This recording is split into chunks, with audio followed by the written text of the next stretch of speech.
Hello there. Welcome to Social Science and Medicine Mental Health podcast of our first series, Flourishing and Health in Critical Perspective, an invitation to interdisciplinary dialogue. I'm Emily Mendenhall, your host and co-editor-in-chief of SSM Mental Health. SSM Mental Health is an open access companion journal to social science and medicine that launched in 2021. We will publish social science research on mental health and behavioral health. And these series are a unique form of special issues that the journal will be publishing. The SSM Mental Health series is a unique special issue format, which combines 2 to 3 related articles around a similar theme or context. We took inspiration from the Lancet series in 2017 on syndemics, which we felt provided a unique way to introduce the concept to a broader audience. Today, I'll be discussing flourishing with the editor of our first series, Sarah Willen, who also serves on the editorial board. We discuss what it means to flourish, who has the opportunity to lead a flourishing life, who does not, and why. Sarah, it's great to have you on this podcast. Thanks for joining us. Thank you so much for having me. So I understand your interest in flourishing grew out of the work that culminated in your beautiful book, Fighting for Dignity, which was published by the University of Pennsylvania Press. Can you tell us about this earlier work and about your award-winning book? Certainly. So Fighting for Dignity is a book about people who traveled from different parts of the global south, mostly from the Philippines and West Africa, to a rather unusual migration destination in search of work, Tel Aviv, Israel. And in Israel, they found themselves working without legal authorization in a country that was eager to arrest and deport them. So the book is an ethnographic study, which means that for several years I spent time with people as they went about their everyday lives, grocery shopping, going to church, seeking health care, and also facing a mass deportation campaign that targeted undocumented migrant workers like them. A central theme in the book is the tension between the exclusionary and often racist ways that migrants were treated by the Israeli government on one hand, and on the other hand, people's extraordinary commitment to pursuing lives that are meaningful and joyful and rich, and that let them follow through on their deepest values and commitments. So I found myself paying careful attention and ultimately writing in the book about the ways in which my friends and my research participants struggled to live lives of dignity and to flourish, despite the exclusionary pressures that they faced, which included the threat of arrest and deportation. So a key goal of the book is to show how people facing adversity and vulnerability struggle to flourish even when people or institutions or governments treat them as somehow undeserving of that opportunity. So this focus on flourishing carried forward into your next major project, ARCHES, or the Americans' Conceptions of Health Equity Study. Can you talk about this study and what it can tell us about flourishing in the United States? Certainly. So ARCHES, or the Americans' Conceptions of Health Equity Study, was developed in response to a very exciting invitation from the Robert Wood Johnson Foundation to bring those earlier questions about deservingness and health into a US context. And this is a kind of tricky point, so I want to be clear. The goal of the work is not to say this group deserves to be healthy or to flourish and this other group doesn't. We're asking a very different kind of question, which is, how do different people think about who should have access to everything that they need to flourish and be healthy and who shouldn't? And when we ask this in simple terms, most of us might think the answer is obvious. Well, everyone deserves what they need to lead a healthy and a flourishing life. But the stark reality is that our societies and our world are rife with inequalities and inequities. Inequities in access to power and education, to safe housing, clean water, affordable and quality health care. And the list, of course, goes on. So the research question here is really a sociocultural one. We're asking, what sorts of views and values and stories help perpetuate those deep inequities. So in our work with arches, and now in this new series, as we'll discuss, the goal is to broaden the frame of current health research so that we can better understand and better confront the deep links and connections between structural and social determinants of health on one hand, and that broad commitment to the view that everyone has a right to health and also to flourish.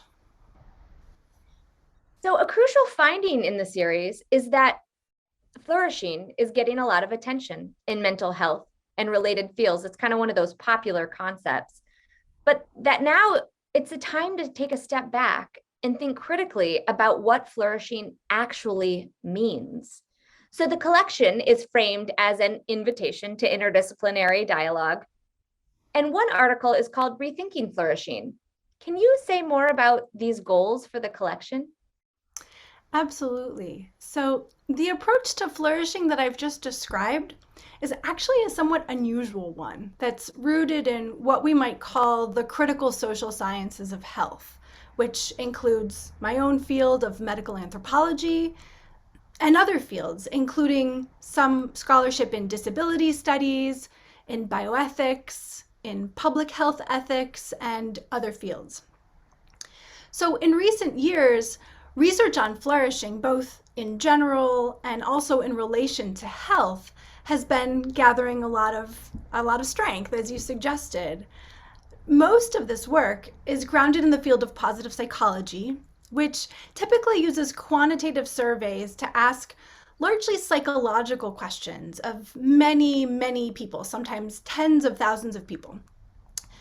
And that's important work, and it's raised some very important questions and offered many important insights. But something is really missing from nearly all of that work from the standpoint of my research group and other groups that I'm excited to be in conversation with. And what's missing are the kinds of questions and insights and also research methods that we use in the critical social sciences of health. So one method in particular is the method of sitting down and talking to people about what flourishing means in the context of their real lives. So each of the papers in this special issue is different, but they all bring fresh questions and fresh approaches to a field that's growing fast, right? There's lots of research on flourishing and health coming out, not just in positive psychology, but in nursing and clinical medicine and a number of other health fields.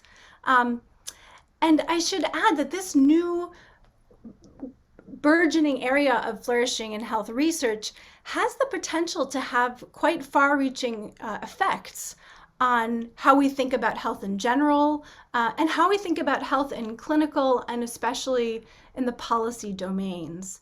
And as that work gathers steam, we think that the intervention of this collection is really very important. And that intervention is to say, let's take a step back and ask, are we asking the right questions? Are we using not necessarily the right methods, but are we using the full complement of methods that we should be using if we really want to understand what it means to flourish? And part of what we're saying in these papers is that there's some things that are quite significantly missing, and that now is a good time to take a step back and rethink how we're conceptualizing the problem and asking the questions in the first place. And I can say more about that if you'd like. Yeah, I'd like you to speak a little bit more about that, in part because, I was able to be part of one of the papers, which was really built on your original work on flourishing, where we did a comparative ethnographic study in Johannesburg, South Africa. And what we found is by using these ethnographic methods, by really thinking and learning from people, we were able to see that flourishing was defined in really different terms in different contexts.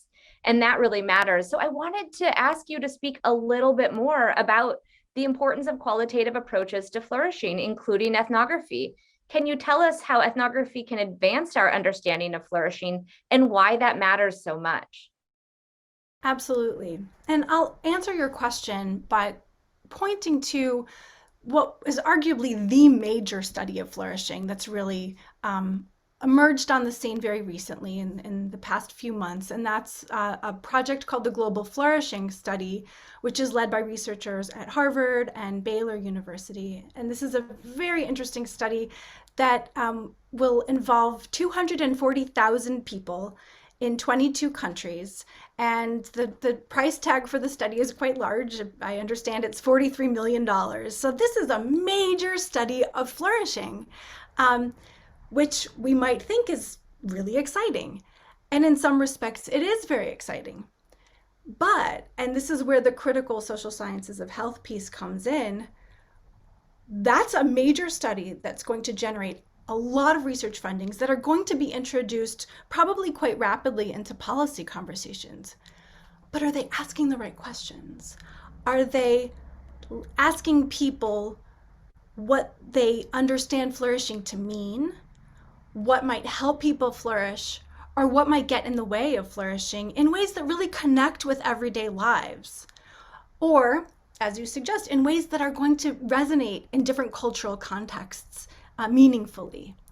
And our concern, and I think the contributors to the collection largely share this concern, is that using a quantitative approach and focusing solely on the psychological and not taking time to pay attention to cultural variation in the ways that the paper that you referenced makes so clear is risks leading us down, frankly, a policy path that could be quite dangerous. And I'll be specific. So in both, one of the papers in the collection focuses on the United States, and that's the Arches-based paper, which is rooted in a series of interviews conducted with a very wide range of people in Cleveland, Ohio, in the US Midwest. And then I'll point to the paper that you were involved with that's based in South Africa, that's also based on qualitative interviews with a group of people who had been part of a larger study. In both of these projects, we asked people, are you flourishing? Why or why not? What's helped? What's gotten in the way? And what we find is that the answers to those questions often point outside of the scope of the kind of survey instruments that are used in research like the Global Flourishing Study. So if the surveys are designed to ask about some things that matter for flourishing, but not all of them, we're really in quite a tricky situation. And I'll be quite specific, both in the paper based in South Africa and in our work in Cleveland, Ohio, we find that certainly social connections matter very significantly for flourishing. And that aligns with the survey research that we're seeing that's formed the basis for some of these, the large studies we're talking about. But other things aren't part of those assessments, like having a stable, secure income, like being able to access the social determinants of health that are going to shape people's opportunities to make the sorts of choices that are going to allow them to lead healthy lives, that are going to allow them to feel secure, that are going to allow them to feel safe.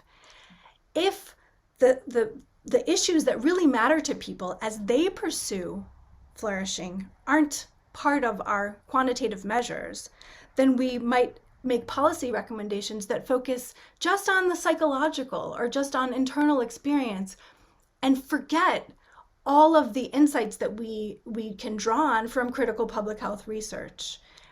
So we know from critical public health research that in order to ensure that everyone has an opportunity to be healthy, we really have to look upstream, right? And so the question that we want to pose in this collection to flourishing scholarship, quite frankly, is shouldn't we be asking the same kinds of questions about how to ensure that everyone has an opportunity to flourish?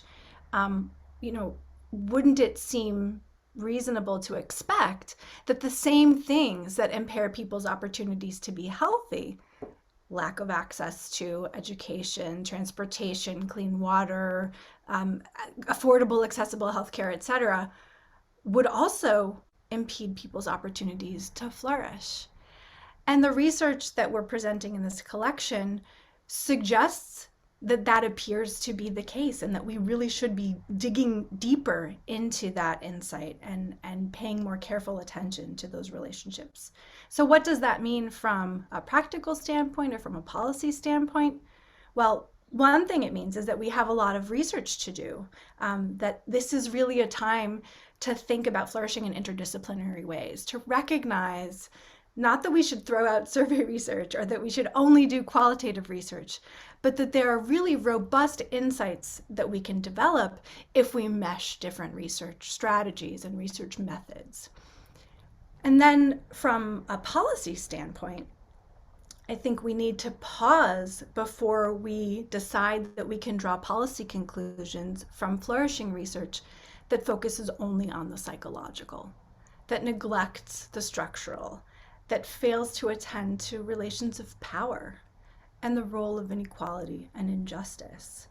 And so that's quite a significant pause that we're calling for as we see a very large flourishing study gather steam and presumably within the near future begin to point toward policy recommendations. Well, that was certainly a very fascinating discussion, Sarah. It has been a pleasure speaking with you. Well, it's been a tremendous pleasure to work on this collection under your editorship, and we're delighted to put this work into the world and look forward to seeing what people have to say.